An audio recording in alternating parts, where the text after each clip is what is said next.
All right. What's up, everybody? Welcome to the inaugural episode of Startup Theory. I'm excited you guys are joining us. I want to be very clear that this is beta. We are doing this for the very first time, I guess, for those who don't know what the word inaugural means.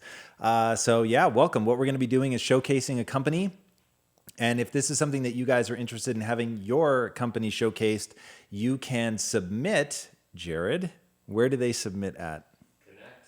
Connect at impacttheory.com. So you can go there, you can submit your business. We have a questionnaire that we will send you. And from that, we will build this episode. So today we are diving into a company called Iris. It is an iOS application.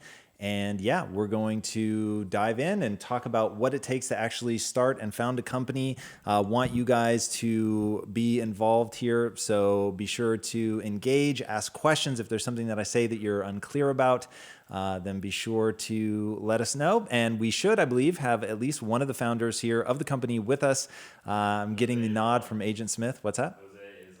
All right, Jose Ramos, if I'm not mistaken, has joined us from Iris. So welcome, Jose.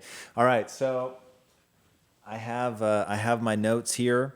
So what Iris is, and actually before we get into the specifics of this, I want to talk through exactly what Startup Theory is going to be. So first of all, we are going to be taking the companies that are submitted to us. We will pick the ones that we think have the most universal appeal. These are not necessarily companies that we'll be getting involved with. This is just companies from the community that have been submitted.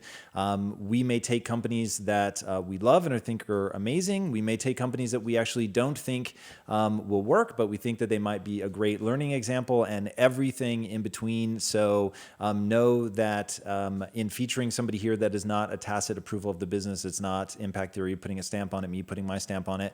It's just us believing that we can bring some value to you guys through the exercise of going through it, answering the questions that they have, and answering your questions. So without further ado, why don't we dive in? So this is an application that is designed to be a go-to resource for the latest updates and news on your particular interests.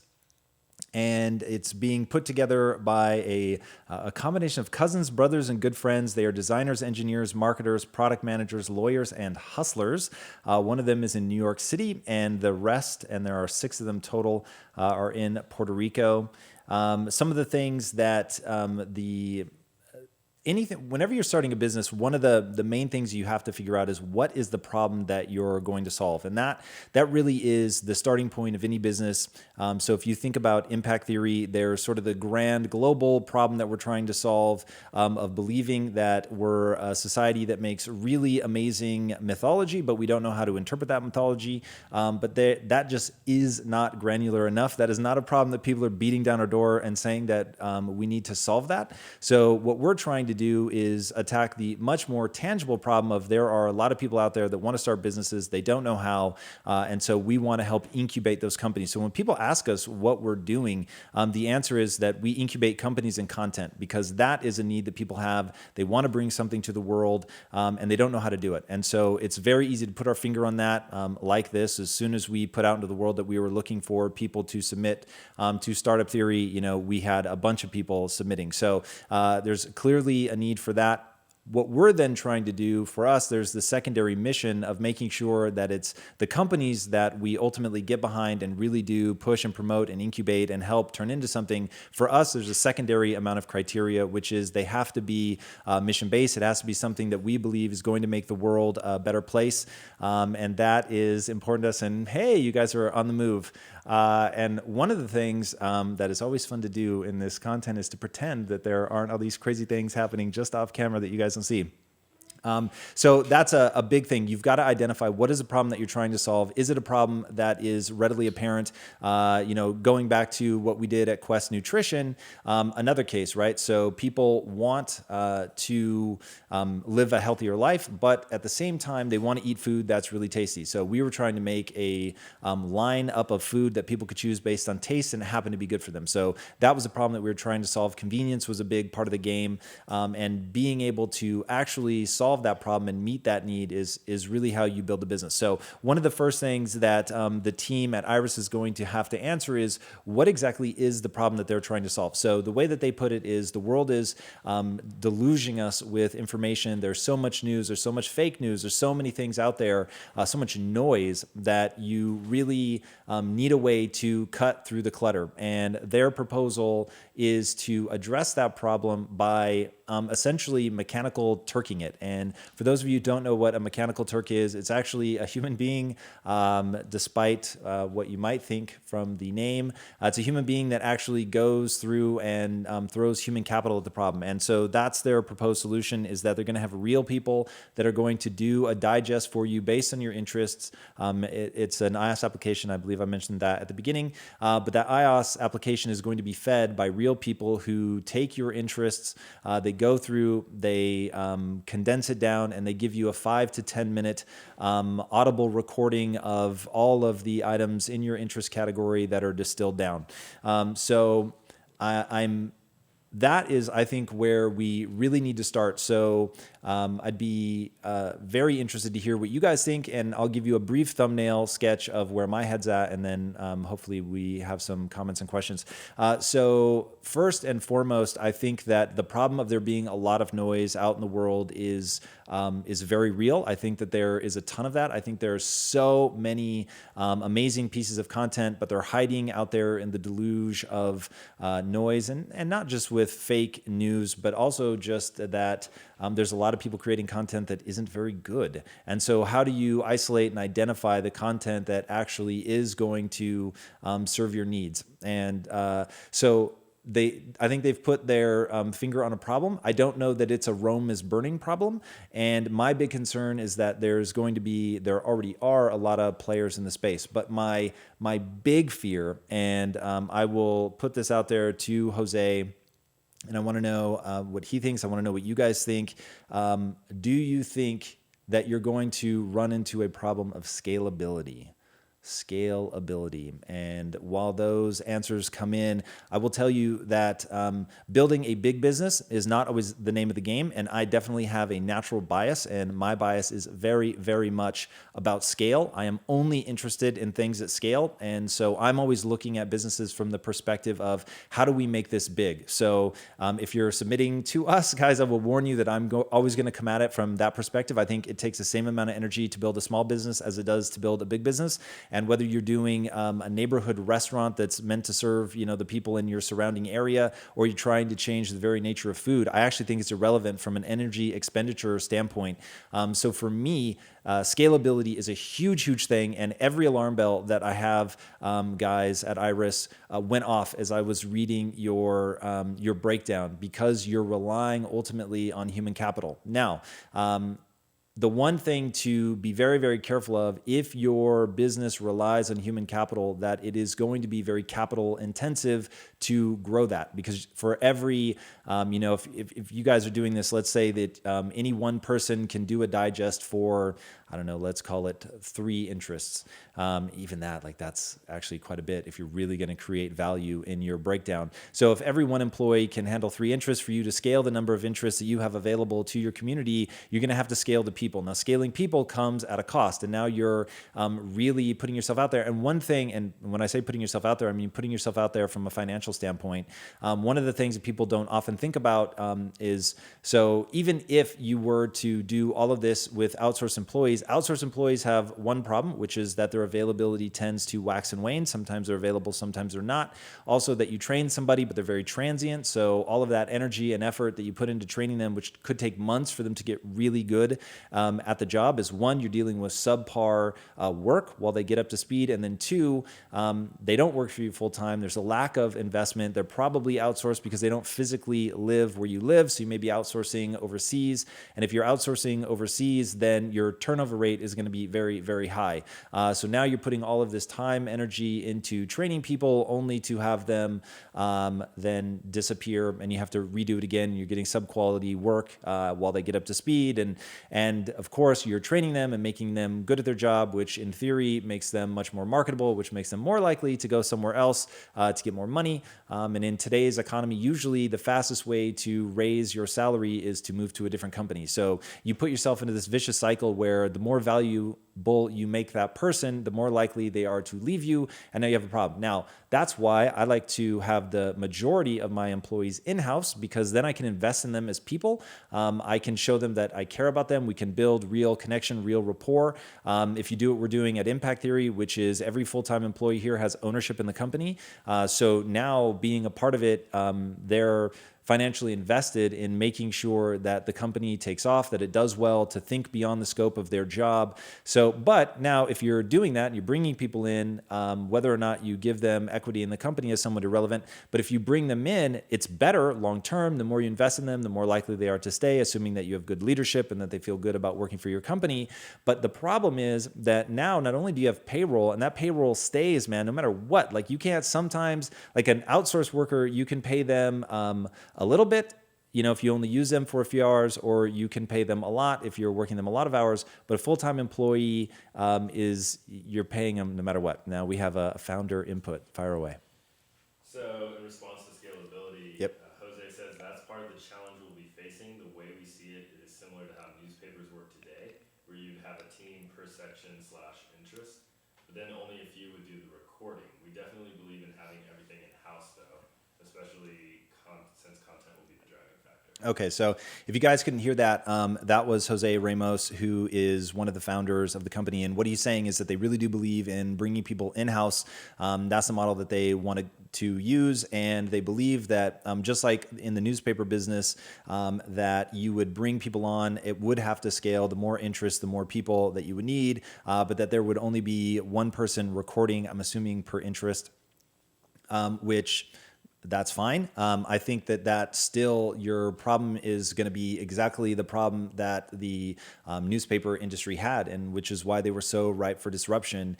Anybody that comes along with technology, like think about Facebook, which is out there scanning everything that's being written, it can basically create digests algorithmically and then present that. And that's one of the ways that the newspaper industry has been disrupted. And if you're so patterning after what my friend Sony Mordecai calls a dinosaur business, a business that is using legacy technology, legacy ways of looking at the world, you're building into your business model the same inherent weaknesses that make them a dinosaur. So you really, really have to be careful. I like to play the game, and I'll tie this to scalability. I like to play the game, no bullshit, what would it take? So rather than heckle the businesses that are kind enough to submit, what I want to do is really think through, okay, if this were my business model, if this were the problem that I were going to solve, what would I do in order to effectively tackle it? Now, you guys may not be interested, meaning the founders of the company. This may make it uninteresting for you. It may no longer scratch the itch, but it is,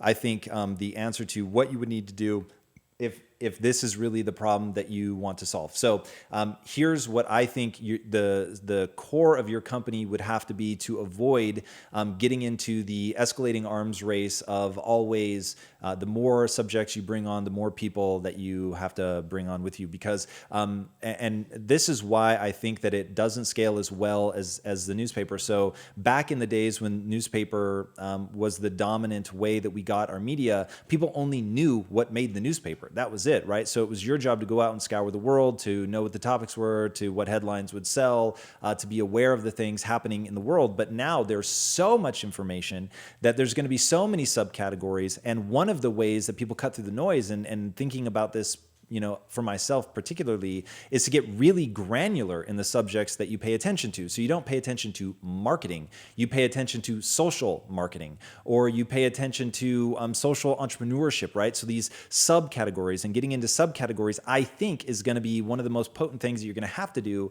in order to really tap into the interest that people have, to keep them engaged, so that they're not listening to a 5 or 10 minute digest on this gigantic universe that, in trying to boil down to 5 or 10 minutes, you're really skimming across the broadest portion of the surface, because unless your subjects are really granular, that's what you're going to have to do, right? So while you're pulling the best of marketing, if you're only giving me 5 to 10 minutes and all I really care about is social media marketing, but you're going into analytics and things like that, then I'm going to be frustrated because you're not really getting into the things that I care about. So now you have to have a granular level of subjects, which you can do, but you're going to have to throw a lot of human capital at it. So for every number of subcategories, you've got an additional X amount of people, which carries with it not only the payroll, which is always going to be consistent, but you also have payroll tax. So in California, at least, you can assume that for whatever the salary is that you offer to somebody, that you're going to be paying about 1.3 times that salary to cover insurance, to cover workman's compensation, things like that. So employees, bring the capital cost of the business way up. And then you're going to be competing. So you're going to be competing with other companies on the high quality, high caliber talent. You're going to want to pay in, you're going to want to be in like the 70 or higher percentile. Otherwise, it's just simple math for people to realize that they should probably go somewhere else where they're being more handsomely financially compensated. So I think the name of the game with this particular business is going to be algorithm. And what you guys are going to have to get very, very clever at is an algorithm that finds the things that people are really interested in on an individual basis. So one, while it's going to be hard to do, it's infinitely scalable. And no matter how many people you throw at an algorithm, as long as you have the server bandwidth, and these days with Amazon web services, you can really, that's almost a non-entity. You don't even really have to think about that. That is no longer a big part of the expense structure. So you'll be able to get the cycles, CPU cycles that you need to crunch the data. But the really important part is going to be watching my behavior, understanding what I want to see before I understand it. And that is the critical part. And that is where technology is moving, is really going into an algorithmic or an algorithm driven way of identifying what somebody's interested. So if you guys listen to Spotify, I think they do a really good job of this. They pay attention to the music that I listen to, and then they make suggestions every week based on the things that I've been favoring that week. So it's real time. It's very broad spectrum. It's crawling basically all music types, and then it adjusts its algorithm as if I add something to a playlist or I skip something. All that goes into informing the algorithm and then what I want to listen to next. Same thing with Amazon, right? People that like this also like this. So giving just a massive amount of customization is absolutely critical. All right. So algorithm, I think, is the name of the game. Any questions there? All right. So moving on to some of the things that they wanted to cover. How much of the company should we be willing to give up for investment money? So typical is going to be 10 to 20%. And I'm flexible on that. I don't think that is as important as bringing people in. So whatever you need to do to get the high caliber talent that you need is the real answer to that. And the thing I think a lot of startup entrepreneurs struggle with is giving something up, giving a piece of that pie away. And what people don't really understand is that it's way better to have 1% of a $1 billion company than it is to have 100% of a $10,000 company. So it really comes down to what the scale is. You need to do whatever it is that you need to do to attract the talent that you need to make this a winning proposition. But 10 to 20% is typical. So if I were you guys, I would set aside 10% immediately for your first wave of employees, and I would hold back 10% for employees that come along down the road. And then also one thing to consider is varying the amount of equity that you give someone based on the percentage of the salary that you're offering for that position that they take. So if somebody's willing to take less money in their upfront salary, then you can give them more on the back end. But if somebody wants their full boat salary,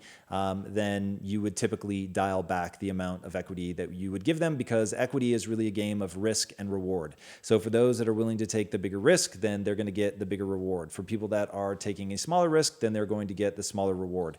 And typically, obviously the people that are putting in the capital, they're going to get the lion's share of the money, obviously, unless you're the founder. One thing to keep in mind is control. So one thing you want to be very, very careful of, and you guys have 6, maybe 7, depending on how this is worded. I'm actually not sure if it's 6 or 7 total people in the company.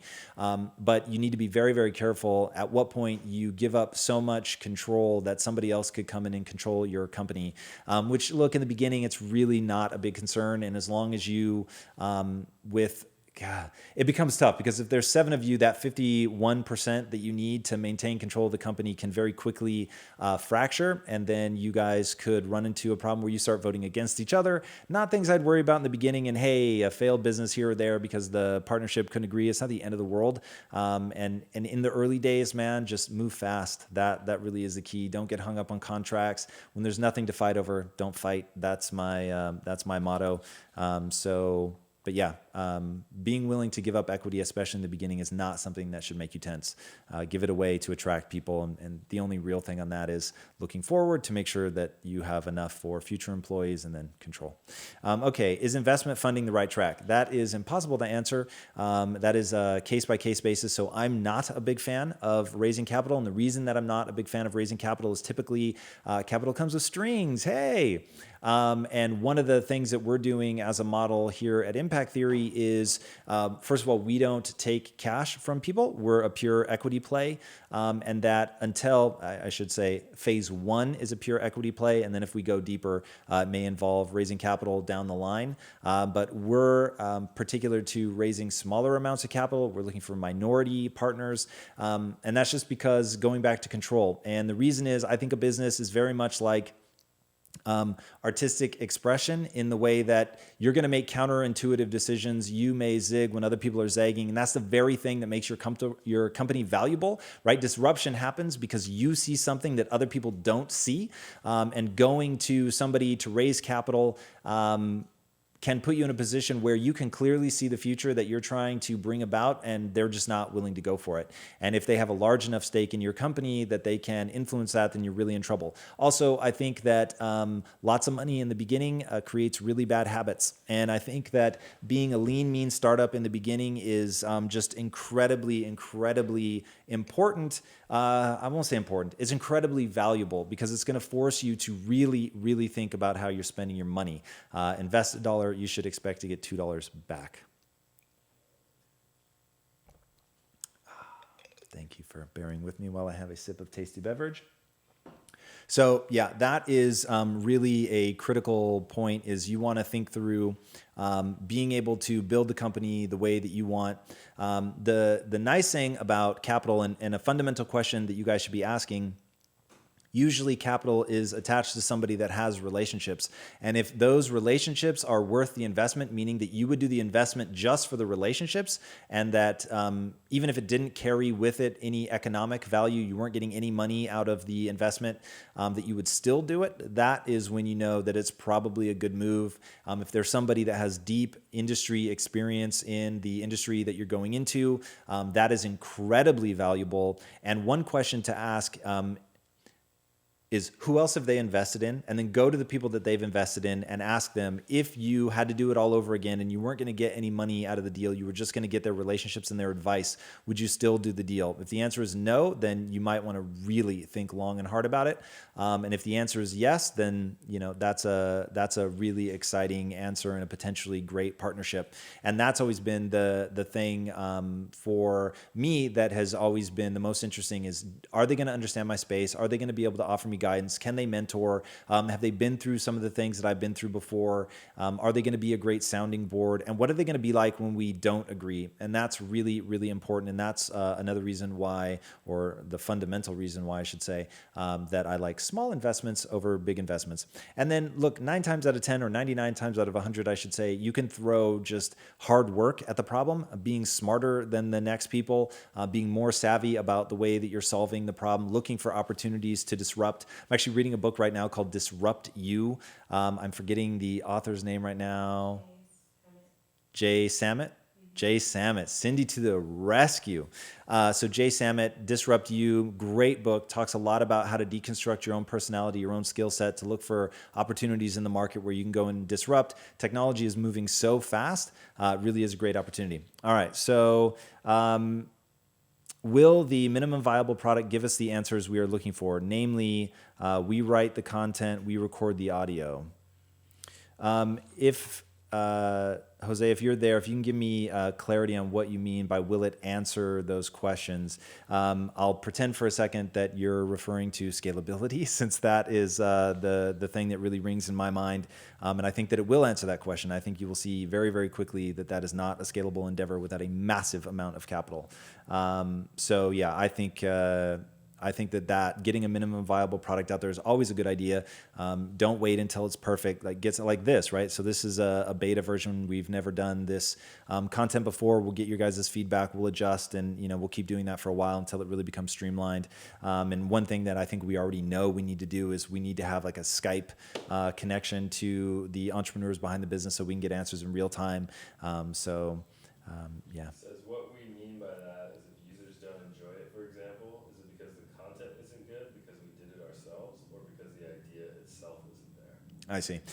So he's saying, will we get the feedback, meaning is the product itself bad and the idea is good, or is the idea itself bad and no matter how good we make the product, it's just a bad idea? I think depending on how the minimum viable product comes out, you may or may not answer that question. But building up the community, getting feedback will be critical. Listening to that early feedback is so valuable. So I think that regardless of whether that particular question gets answered, the concept of a minimum viable product, getting out into the market, getting early feedback, adjusting and being nimble, that's the name of the game. So definitely you guys should get an MVP out there and see what happens. It'll also help you work through the kinks. There's, I'm sure, a million things you're not thinking about with writing the content, recording it, how much it's going to cost. You probably have an estimate, but whether it actually comes out that way is, almost certainly not.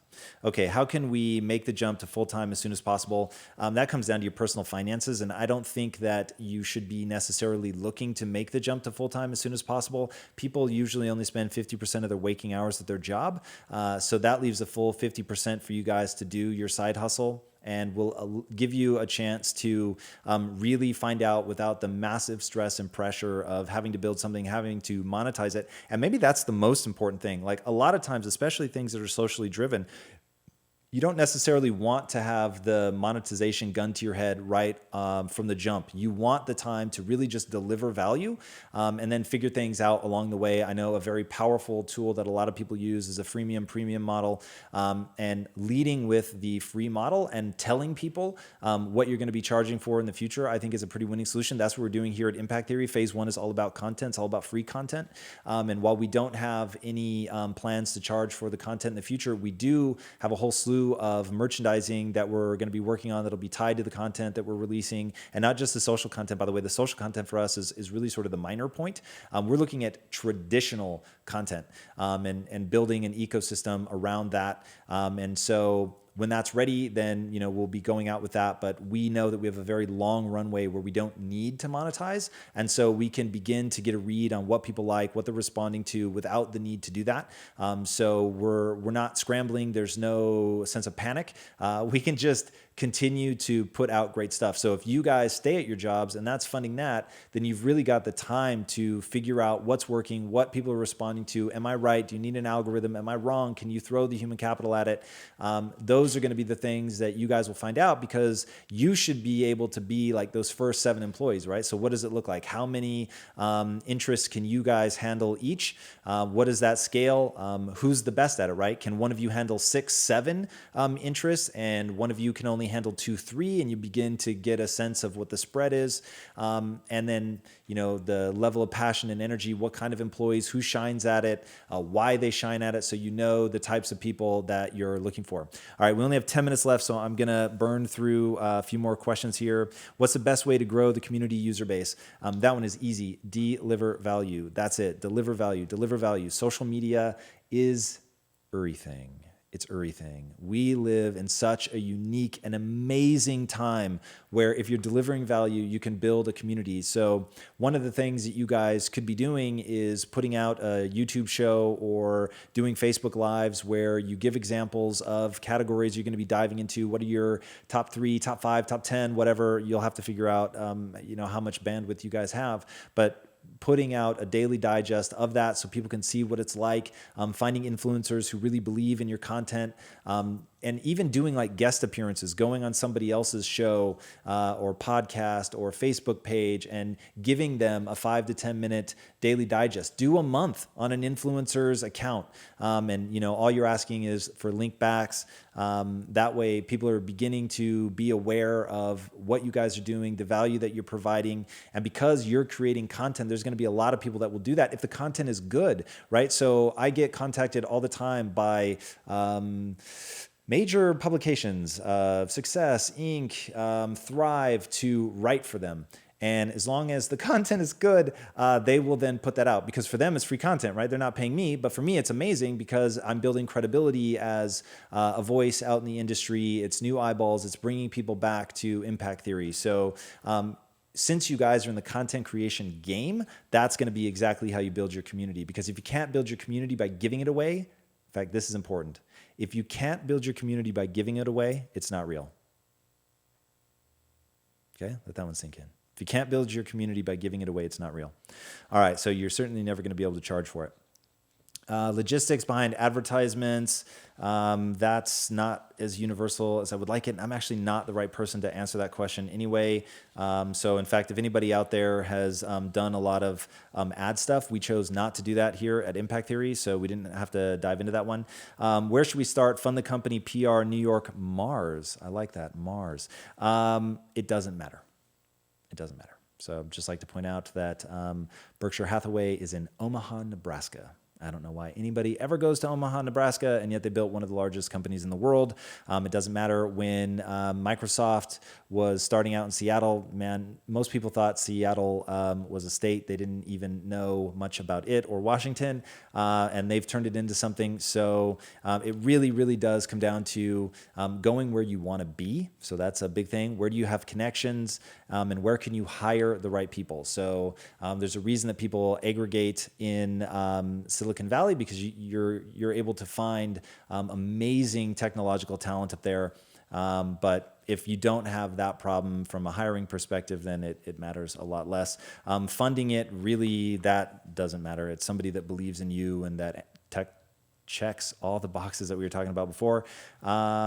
Should we limit users on their interests in the beginning, or should we only implement that rule once we add some additional functionality? I think the honest answer is that you're going to have to limit users, because you guys are only going to be able to cover so much with you as the 7 employees. I'm assuming that you don't have a lot of capital to throw at this. So yes, you're going to limit that. Do we need to patent our idea? Almost certainly not. Can you patent the idea? Almost certainly not. Usually patents you can only get if there's a process involved. You're doing something in a unique way that somebody would be copying you. But the idea of boiling things down to their essence and putting it out there, obviously there's a lot of people doing that, so I don't think there's anything to patent there. And I can't imagine that simply turning it into a recording is going to give you something patentable. Full disclosure, I am not a patent attorney, but I will tell you at Quest, we decided not to go down the patent path because it's actually very difficult to get things patented, and it's all process driven. You have to be doing something in a very unique way. And so there certainly are, like in high tech, like you might be able to patent your algorithm. If you guys come up with an algorithm, that you could probably patent. But then you may be better off actually keeping that hidden from people and using it as a trade secret rather than something that you have a patent on. That's something to consider. How do we make sure that we aren't crushed by CNN, New York Times, etc.? You don't. So you're getting into a business that if they really see the value in that and they have a huge community, then they could come in and crush you. But I would say that having that community, showing that you're delivering value, and just out hustling those guys is really the right answer. And to be honest, I don't think these guys are going to play that game, at least not as it's outlined here. I don't think they would ever throw human capital at this. So your bigger concern is Facebook. Facebook is essentially doing what you're doing. They take the universe of people that are looking at something, and based on what's getting shared, they say, hey, this piece of content in this interest that you have said you have is it's got some heat behind it, so it's probably something that we should open up. So if they typically show, I think, 1 to 3% or something of the people who follow you, they might open that up to 10, 12, 20, whatever, depending on how much juice it has. Like when our clip with Simon Sinek went viral, you could just literally see them opening up the throttle there, and it was crazy.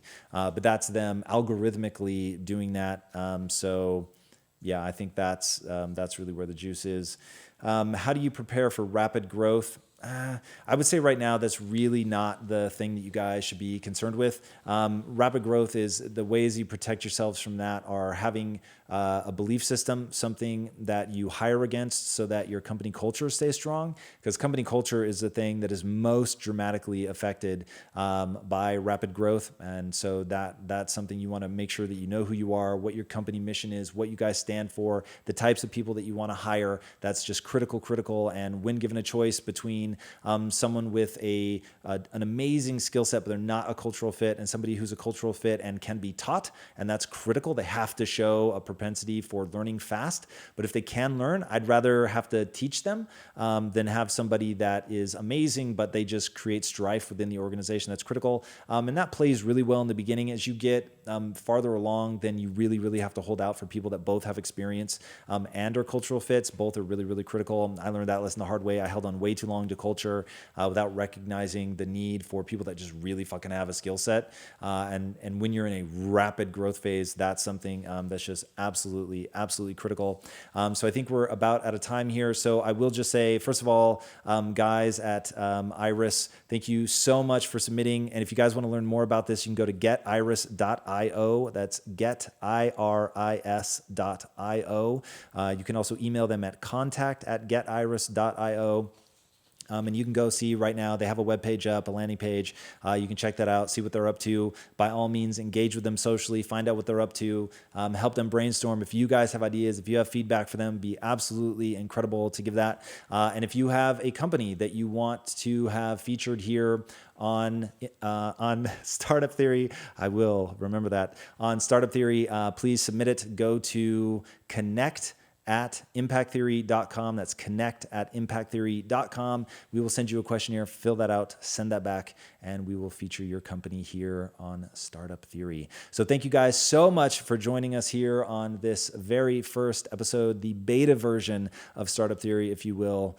And until next time, my friends, be legendary. Take care. Peace out.